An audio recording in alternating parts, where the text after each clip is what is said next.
Hello all, customer கொடுத்த சாரீக்கு எப்படி பேட்டர்ன் பண்ணியிருக்கோன்னு ஒவ்வொன்றா பார்க்கலாங்க. Welcome to Geetha's designers. Purple with green colour combination உள்ள சாரீக்கு பார்த்தீங்கன்னா பேக்கில் ஸ்கேலப் டிசைன் கொடுத்துருக்கோம். ஸ்லீவ்லேயும் ஸ்கேலப் டிசைன் கொடுத்து சாரியோட கிளாத்தை கீழே பேட்ச் பண்ணியிருக்கோங்க. ஃப்ரண்ட் நெக்கில் எல் ஷேப் கொடுத்து இந்த ப்ளவுஸை நம்ம ரெடி பண்ணியிருக்கோங்க. லைட் பிங்க் கலர் சாரீங்க, பார்டர் டார்க் பிங்க்கில் வந்திருக்குங்க. இதோட ப்ளவுஸ் பார்த்தீங்கன்னா லைட் பிங்க் கலர்லேயே நம்ம நெட்டடை பேக்கில் பேட்ச் கொடுத்துருக்கோங்க.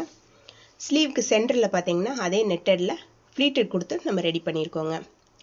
வயலட் கலர் சாரீக்கு பார்த்தீங்கன்னா ப்ளவுஸுக்கு பின்னாடி வயலட் கலர் சாரீலேயே லீஃப் பேட்டர்ன் கொடுத்துருக்கோங்க. அதே சாரீ கிளாத்தில் ஸ்லீவ்லேயும் நம்ம ரெடி பண்ணியிருக்கோங்க. ப்ளவுஸில் பேக் நெக்கு, ஃப்ரண்ட் நெக்கு, ஸ்லீவுக்கு கீழே பார்த்தீங்கன்னா பைப்பிங் ஃபினிஷிங் கொடுத்துருக்கோங்க. ஓவராலாக இந்த ப்ளவுசஸ்லாம் எப்படி இருக்குன்னு கமெண்ட் பண்ணுங்கள். பிடிச்சிருந்தா லைக் பண்ணுங்கள். தேங்க்யூ.